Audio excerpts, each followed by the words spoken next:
Con el primer tema o la primera parada de Cristo, y yo lo titulé En el principio, y la lectura principal de este tema comienza allí en el capítulo de Juan, Evangelio de Juan, capítulo 1, versículo del 1 al 3, y dice lo siguiente: en el principio era el Verbo, y el Verbo era con Dios, y el Verbo era Dios.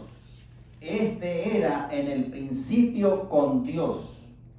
Todas las cosas por Él fueron hechas, y sin Él nada de lo que ha sido hecho fue hecho. En el principio era el Verbo. Con el versículo 14 del mismo capítulo, nosotros vamos a sacar una conclusión muy importante. Y aquel verbo, ese verbo que era con Dios y ese verbo que era Dios, aquel verbo fue hecho carne y habitó entre nosotros, y vimos su gloria como el del unigénito del Padre, lleno de gracia y de verdad. Esto nos está diciendo a nosotros que Jesucristo, nuestro Salvador, es el creador del mundo, es el creador de todas las cosas, el creador de las plantas, de los animales y de nosotros, es nuestro creador. Amén. Así que eso es muy importante, que Cristo es nuestro creador. Y el Señor, antes de fundar este mundo, Cristo ya existía en la forma de Dios, no era humano todavía. Y Él, antes de crear este mundo, antes de crear el hombre y la mujer, el Señor, en su infinita sabiduría, diseñó un plan de salvación para rescatar al hombre y a la mujer en caso de que ese hombre y esa mujer creados se perdieran, cayeran en pecado. Y entonces el Señor creó un plan de salvación. ¿Cómo sabemos esto? ¿Cómo nosotros sabemos que antes de que Cristo creara este mundo, Él diseñó un plan de salvación? La Biblia lo dice, y para eso vamos a leer Primera de Pedro, capítulo 1, versículo del 18 al 20. Y dice lo siguiente: sabiendo que fuiste rescatado de vuestra vana manera de vivir, la cual recibisteis de vuestros padres, no con cosas corruptibles como oro o plata, sino con la sangre preciosa de Cristo Jesús, como de un cordero sin mancha y sin contaminación. Y fíjese, aquí está la frase clave: ya destinado desde antes de la fundación del mundo, pero manifestado en los postreros tiempos por amor de vosotros. Cristo, antes de crear este mundo, Él se ofreció como un cordero sin mancha y sin contaminación para rescatar al hombre y a la mujer que habían caído en pecado. Amén. Es decir, que el Padre enviaría a este mundo a su propio Hijo, como lo dice Juan 3:16. Ustedes conocen ese pasaje de memoria. Porque de tal manera amó Dios al mundo que dio a su Hijo unigénito, para que todo aquel que cree en Cristo Jesús, para todo aquel que cree en Él, no se pierda, mas tenga vida eterna. Y ustedes deben entender este versículo, porque el Señor amó al mundo, a todo el mundo, a todo hombre y a toda mujer. No hizo acepción de persona, no discriminó. Amó a todo ser humano en este mundo. Amén. Pero luego hay una condición. Y eso es lo que ustedes tienen que tener claro. ¿Y la condición cuál es? Creer. Todos aquellos que creen en Cristo. Amén. Y cuando dice creer, no es solamente creer así nomás. Sí, yo creo en Dios y nada más. No, creer y obedecer. Creer y hacer la voluntad de Dios. Amén. Que es muy diferente. Porque hay un versículo en la palabra de Dios que dice que los demonios creen. Pero ¿qué pasa? No obedecen. No obedecen a Dios. Aquí hay que creer y hay que obedecer a Dios. Por lo que la transgresión de la ley de Adán y Eva, cuando ellos cayeron en pecado, ¿ustedes creen que agarró a Dios de sorpresa? No. Ya Dios había hecho previsión que si caían en pecado, Dios pondría en marcha su plan de salvación. Y así fue. Cayeron en pecado y pusieron en marcha el plan de salvación. Había llegado el momento de poner en marcha ese plan que Dios diseñó antes de la fundación del mundo. Entonces, ¿qué sería ese plan de salvación? Sería la vía para que el transgresor de la ley no tuviera que pagar su culpa con su propia vida. Porque si aplicaba la ley, fíjense qué decía la ley de Dios. Allí en Génesis 2:17 decía, de todo árbol podrás comer, pero del árbol que está allí en el centro del huerto, el de la ciencia del bien y del mal, no debes comer, porque el día que de él comieres, ¿qué iba a pasar? Morirás. El día que tú comieras de ese árbol, del fruto de ese árbol, iba a morir. En Romanos 6:23 dice básicamente lo mismo. La paga del pecado es muerte. Pero el regalo de Dios, la gracia de Dios, es vida eterna en Cristo Jesús. Es muy linda la segunda parte. Entonces, ¿comieron Adán y Eva del árbol? Sí comieron. ¿Murieron? No murieron. ¿Murieron ese día? No murieron en ese día, ¿verdad? Ahora, hay otro detalle aparte de eso. El Salvador vino para morir por él. Porque leímos en Primera de Pedro, versículo 1:18, que él, antes de la fundación del mundo, él se iba a entregar como un cordero sin mancha y sin contaminación. Pero se entregó Cristo el día que Adán y Eva no. Entonces, ¿qué pasó ahí? Entonces, vamos a analizar ese detalle. Miren, hay una cosa que yo les quiero explicar aquí. En 2 de Pedro 3:8. A ver, busquen 2 de Pedro 3:8. 2 de Pedro 3:8. Alguien que lo lea, por favor. Dice, mas amados, no ignoréis esto, que un día delante del Señor es como 1000 años y 1000 años como un día. Ahí está. Para nosotros, Adán no murió el día que él comió la fruta. Porque él vivió ¿cuántos años? 930 años, dice la Biblia. Pero para Dios murió en el día que él comió. ¿Por qué? Por lo que dice Pedro, que un día para Dios es como 1000 años. Y 1000 años es un día. Así que se cumplió la palabra de Dios. Si aplicamos eso, si aplicamos lo que dice en 2 de Pedro 3:8, que 1000 años para Dios es un día. Así que del día que de él comiera, ciertamente moriréis. Y murió en un día, según la contabilidad de Dios. En la contabilidad nuestra no murió enseguida Adán y Eva. Murió Adán, por lo menos Adán. Murió 930 años después de haber pecado. Pero para Dios murió en ese día. Ahora, ¿por qué no murió Cristo? ¿Por qué no vino Cristo a morir por Adán y Eva?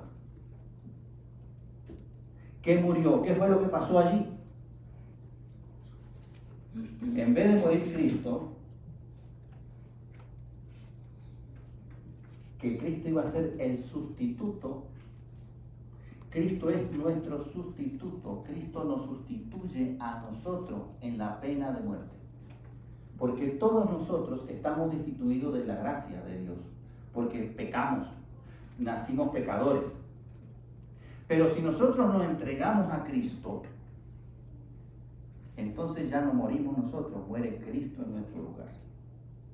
¿Se está entendiendo ese intercambio? Porque hay muchos cristianos, muchas denominaciones cristianas que le cantan a Cristo, se reúnen en el nombre de Cristo, pero no saben bien para qué vino Cristo.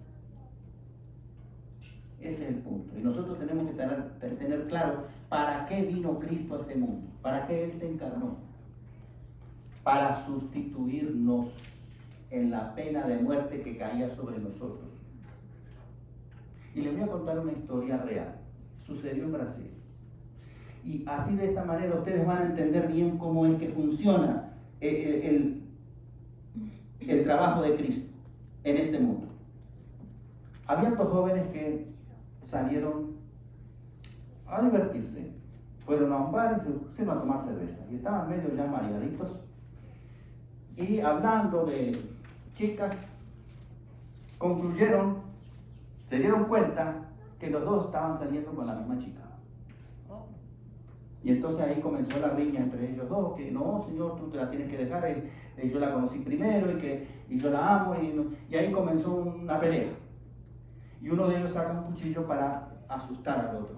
El otro se abalanza encima de él porque creía que le iba a hacer daño realmente, y el otro lo que quería era asustarlo. Y en ese forcejeo luchan, se caen, y uno cae encima del cuchillo y murió. El que tenía el cuchillo se bañó en sangre y tenía el cuchillo en la mano y salió corriendo, mareado, así como estaba, salió corriendo y se fue a la casa. Y entró de golpe así violentamente a la casa y estaba el papá tranquilo mirando su televisión. Y entonces, ¿qué te pasa, hijo? Pero que estás bañado en sangre, ¿qué has hecho? Y el hijo le cuenta la historia, que no quería hacerle daño al amigo, pero el amigo, él lo quiso asustar simplemente, pero el amigo se balanceó y lucharon y se mató. El amigo se mató solo en esa pelea. Dice, y ahora viene la policía detrás mío, me va a agarrar, me va a llevar preso y me van a condenar y me van a matar a muerte. Y el padre le dice, quítate la ropa. ¿Cómo? ¿Qué me estás diciendo? Quítate esa ropa. Ya, rápido. Ponte mi ropa. Agarra ropa seca mía y ponte. Y te me vas por la puerta del fondo. ¿Pero qué me estás diciendo, papá? Digo, sí, vete para allá. Y entonces el padre agarra la ropa del hijo y se pone la ropa del hijo. Dame el cuchillo para acá. Y agarra el cuchillo del hijo. Y el hijo se pone ropa seca y se va. Y el padre dice, vete y no vayas a cometer este mismo error que has cometido ahorita. Yo ya soy un hombre maduro, ya viví mis años, pero tú eres un muchacho joven, apenas tienes 20 años, tienes toda la vida por delante. El hijo se fue y de pronto entra la policía y a quien condena y se lleva preso, al papá. ¿Qué hizo el papá? Sustituyó al hijo, intercambió la condena que debía caer en el hijo, la pagó el padre. Así hizo Cristo con nosotros. Nosotros somos los culpables, pero fuimos a Cristo. Y Cristo nos quita las ropas de inmundicia que nosotros tenemos, manchadas de sangre, manchadas de pecado, y nos pone su manto blanco de justicia. Amén. Y entonces Él ahora es el que va a ser condenado y es el que va a ser muerto en la cruz. Ya murió por nosotros. Porque Él murió por toda la humanidad, del pasado, del presente suyo y del futuro, hasta el último hombre y mujer que nazca en este mundo. Él es nuestro sustituto, es nuestro intercesor, es nuestro Salvador. Amén. ¿Les quedó claro a qué vino Cristo? Pero sin embargo, cuando Cristo diseñó ese plan de salvación antes de que este mundo fuera, Él no vino cuando Adán y Eva cayeron. ¿Por qué? ¿Por qué? ¿Quién murió? Murió el sustituto del sustituto. A ver si entienden.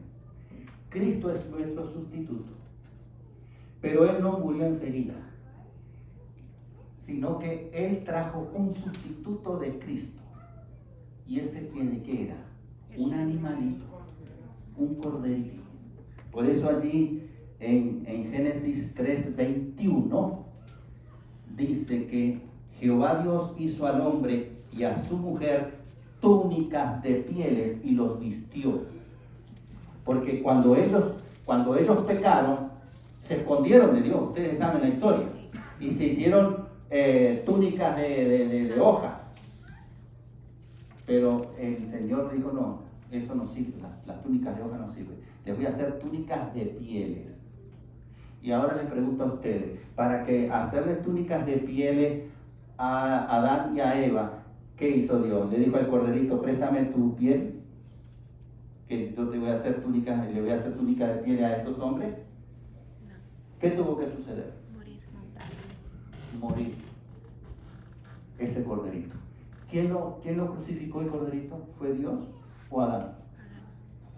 Adán tuvo que sacrificar el cordero. Y cuando él sacrificaba el cordero, él estaba en su mente reconociendo de que un día el Salvador iba a morir por él y por todos sus descendientes, hasta el último hombre y hasta la última mujer que naciera en este mundo. Y él sabía, Adán y Eva sabía que esa transgresión que él hizo en la ley iba a afectar al mundo que Dios había creado y que según Génesis 1:31 todo era bueno en gran manera. Y ese mundo comienza entonces ahora a deteriorarse. Los animales, las plantas, el aire, la misma superficie de la tierra y obviamente el hombre y la mujer. Y ese deterioro iba a ser constante y continuo. Toda la creación iba a sufrir un proceso de deterioro. Y eso nosotros lo estamos viendo ante nuestras vistas. Cómo la naturaleza misma, los animales y el hombre y la mujer día a día se van deteriorando cada vez más. ¿Por qué Dios no actuó en ese momento y eliminó para siempre el pecado? ¿Por qué Dios no lo hizo?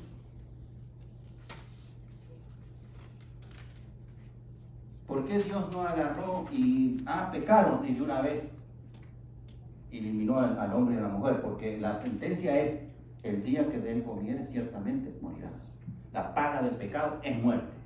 ¿Por qué no le aplicó la penalidad de la ley a Adán y Eva en ese momento? Y murieron. Porque había alguien que ustedes conocen bien, que comenzó a argumentar contra la ley de Dios, contra el gobierno de Dios. Y este ser angelical, perfecto en todo, dice la palabra de Dios, era perfecto en todo hasta que se halló pecado en ti, hasta que transgredió la ley de Dios.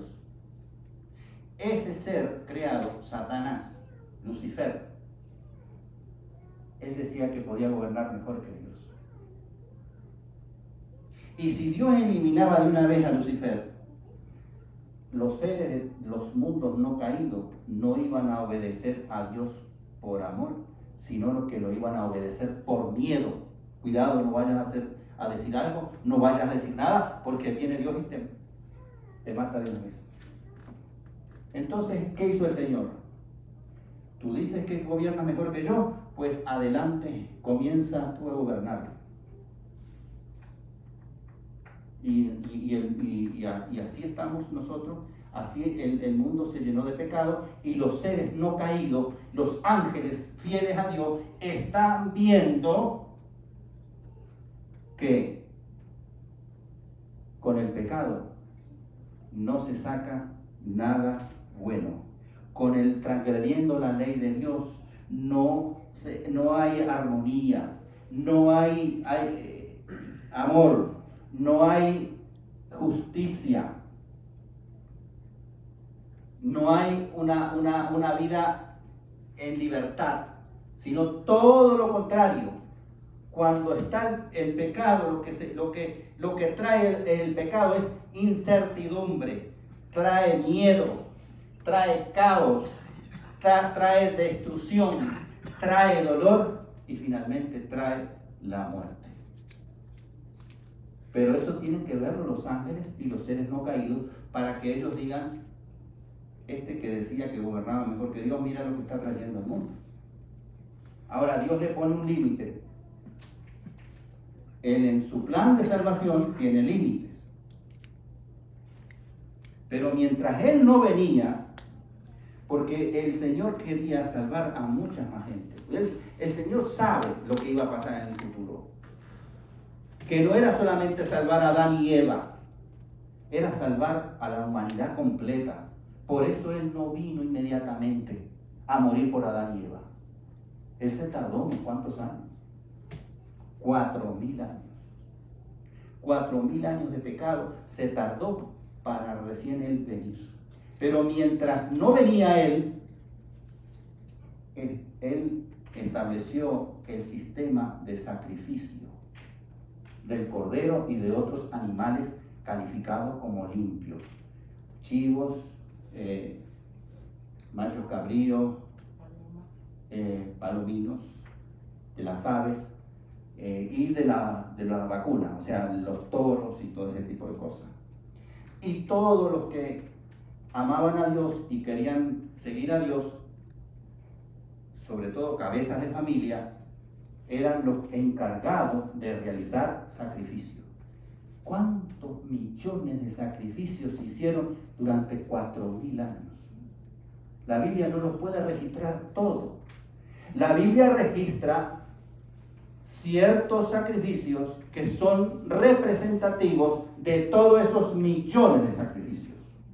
Por ejemplo, ustedes pueden leer y encontrar que Adán y Eva sacrificaron sus corderos para que Dios le hiciera su túnica de piel. Pero después Abel también hizo su sacrificio. Caín trajo otra cosa. Trajo verdura, fruta. Y eso no sirvió. Por eso Dios no miró bien a Caín. Miró bien a Abel.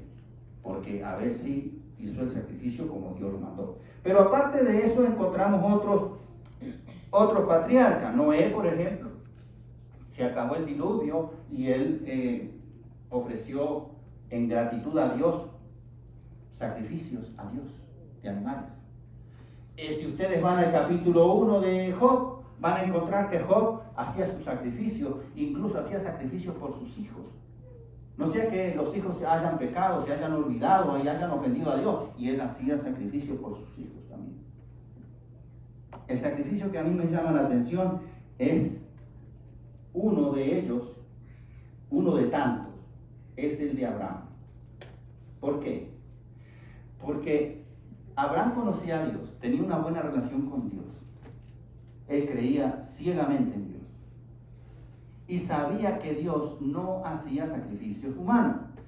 Dios hacía sacrificios de animales, representativos del verdadero Cordero de Dios que quita el pecado del mundo, que es Cristo Jesús. Amén. Como dice Juan 1:29 allí, este es el Cordero de Dios, decía Juan el Bautista. He aquí el Cordero de Dios que quita el pecado del mundo. ¿Por qué le llamó Cordero a Cristo?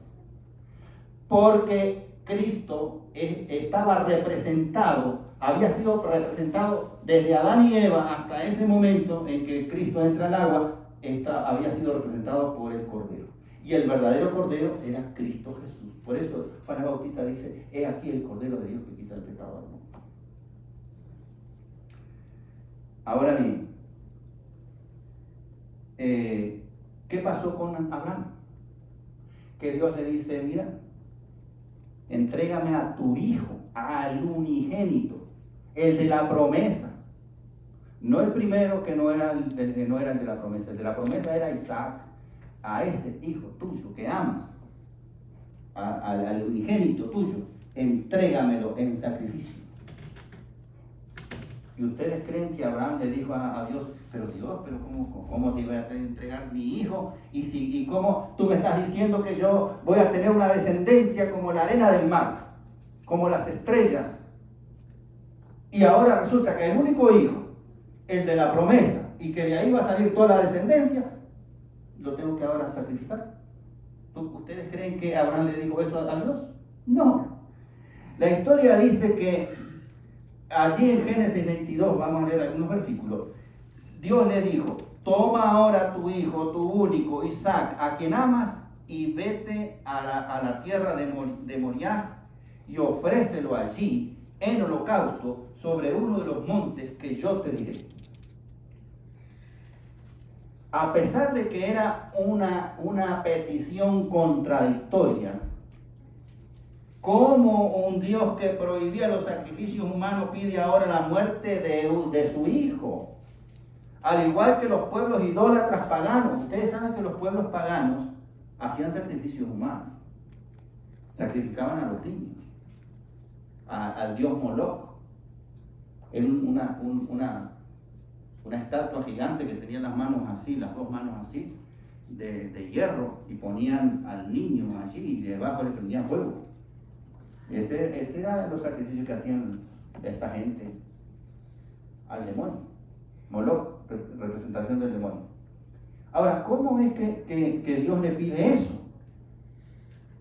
¿Cómo que Dios le prometió multiplicar su descendencia como la arena del mar y ahora va a sacrificar el único hijo de la promesa? ¿Ustedes creen que Abraham se puso a cuestionar a Dios? No. La Biblia dice, versículo 23 del capítulo 22 de Génesis, que Abraham se levantó muy de mañana y enalbardó su asno, es decir, lo ensilló, le puso todas las cosas ahí que lleva el asno, y tomó consigo 2 siervos suyos y a Isaac su hijo, y cortó leña para el holocausto, y se levantó y fue al lugar que Dios le dijo. O sea, él no dudó en absoluto lo que Dios le mandó. Él fue. Y entonces, allí ustedes pueden ver la tremenda fe, la tremenda confianza que Abraham le tenía a Dios.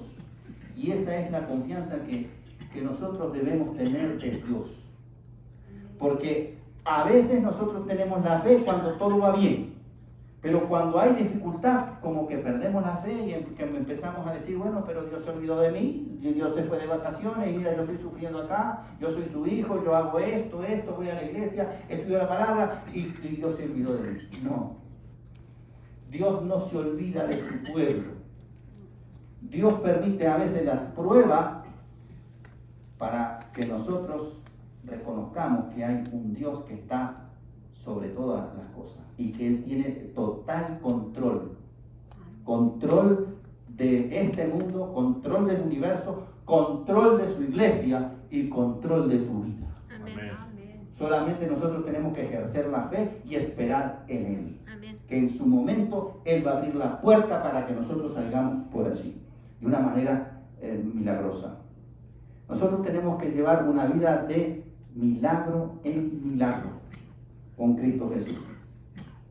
Y hay otro detalle que podemos aprender aquí, es la humildad de Isaac. Porque Isaac era un muchacho joven.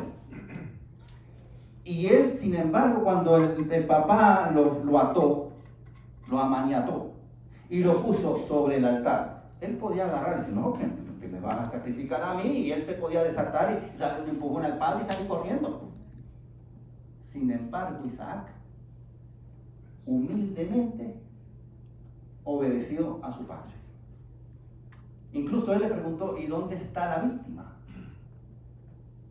El padre sabía que la víctima era él, pero el padre no le dijo eso. Dios proveerá. Y cuando él levantó la mano con el cuchillo para degollar a su hijo, el ángel de Dios lo detuvo.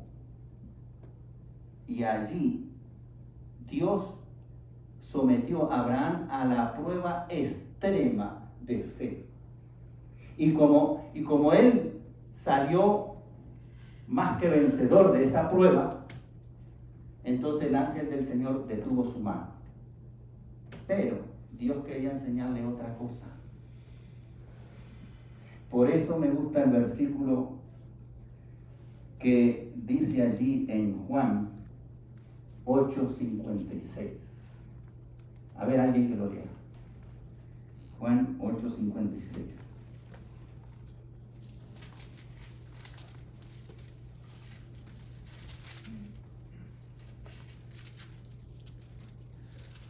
Juan 8, versículo 56.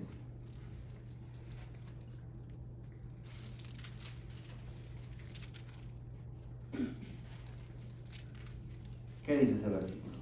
Abraham vuestro padre se gozó en que vería mi día y lo vio y se gozó. Si uno lo lee así, como que no se entiende bien ese versículo, ¿verdad? Como que Abraham, vamos a entrar en contexto. Cristo estaba hablando con los fariseos, que siempre los fariseos lo estaban buscándole trampas y haciéndolo caer. Y los fariseos decían orgullosamente que ellos eran descendientes de Abraham, que eran hebreos, porque eran descendientes de Abraham. Y entonces Jesús les dice, Abraham vuestro padre se gozó de que había de ver mi día, y lo vio y se gozó. ¿Cuándo Abraham vio su día? Cuando Dios le pidió a Abraham que sacrificara a su hijo, a su único hijo, el de la promesa. ¿Por qué? Porque Dios le estaba mostrando que un día el Padre Celestial iba a dar a su Hijo unigénito para que todo aquel que crea en Cristo no se pierda, mas tenga vida eterna. Amén. Por eso Abraham vio su día por anticipado, lo vio y se gozó. Amén. Porque ahí Abraham entendió que había solución para el pecado. Había solución para el hombre perdido para siempre. Hay una solución. Nosotros tenemos esa solución y esa solución se llama Cristo Jesús. Amén. Nosotros tenemos que ir a Cristo. No tenemos que morir. Claro que la primera muerte que todos conocemos, sí la morimos.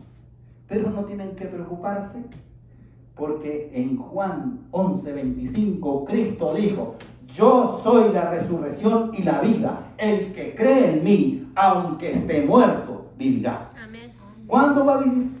Cuando Cristo venga en majestad y gloria y resucite a los muertos, porque dice allí en 1 Tesalonicenses 4 que los muertos en Cristo resucitarán primero. Y luego nosotros, los que estemos vivos, si alguno de nosotros quedamos vivos, vamos a ser transformados en un abrir y cerrar de ojos. Y entonces ahí nos vamos, todos los dos grupos se van a encontrar en el aire con Cristo, y de allí en adelante van a ir un viaje de 7 días hasta el mar de ilusión. Entonces, la Biblia nos dice en Gálatas 4 y 5, nos dice algo interesante. Gálatas 4 y 5. Pero cuando vino el cumplimiento del tiempo, aquí nos está diciendo claramente que Dios tiene el control de todo.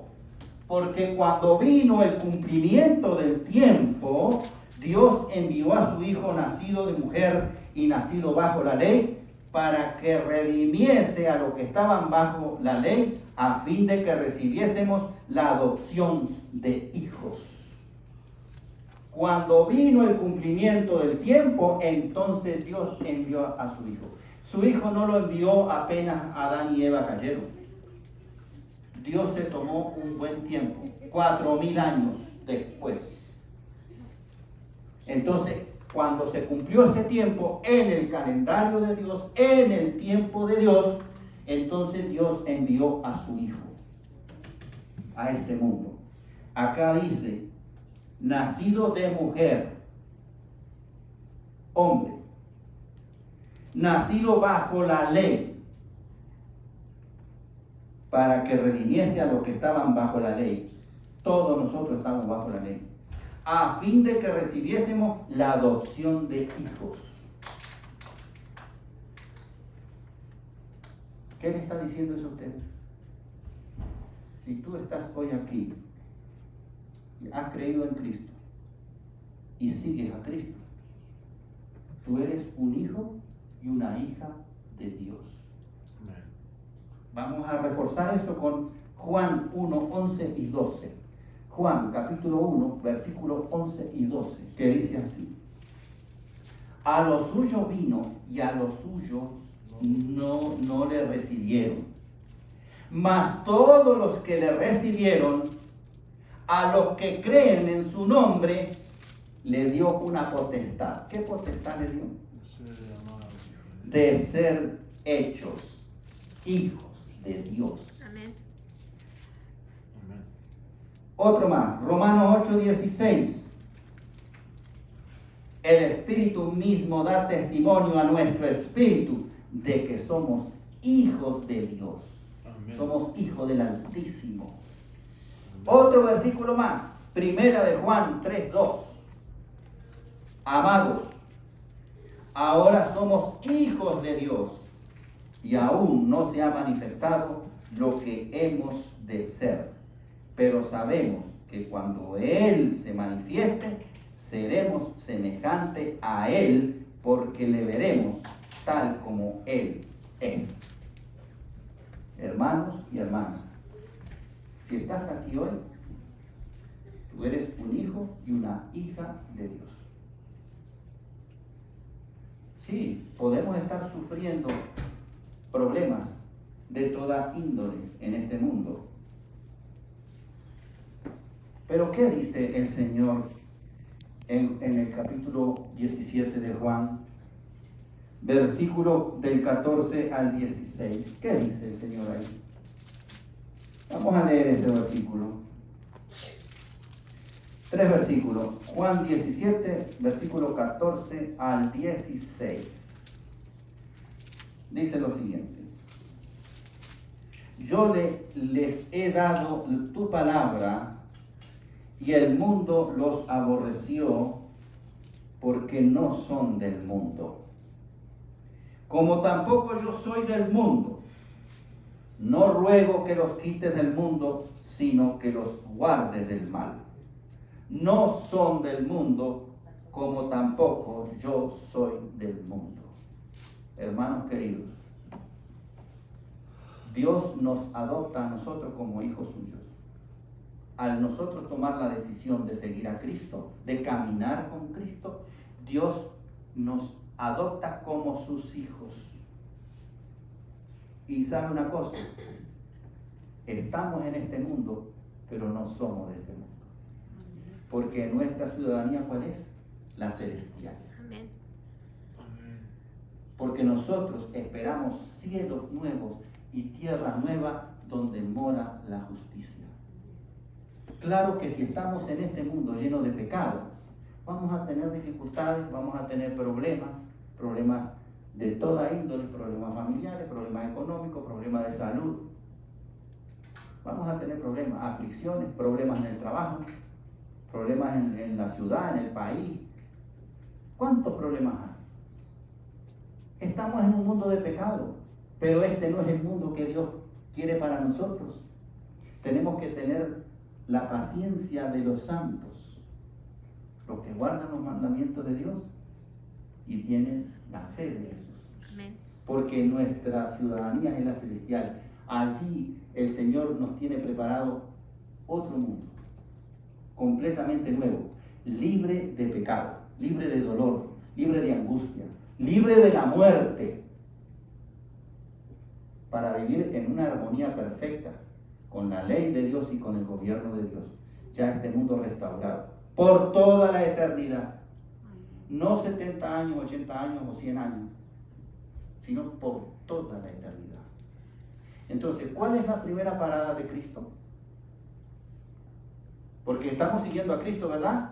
¿Cuál es la primera parada? Y aquí la vamos a entender bien con esta cita de Elena G. de White, deseado de toda la gente, página 15. Deseado de toda la gente, página 15. Dios ordenó a Moisés respecto a Israel: y harán un santuario para mí, y habitaré en medio de ellos.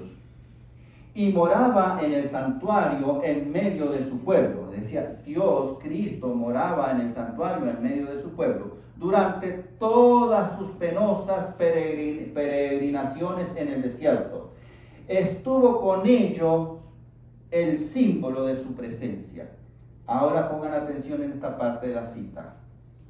Así Cristo levantó su tabernáculo, y está hablando en términos simbólicos, su tabernáculo, su tienda, su carpa o su casa, como ustedes quieran.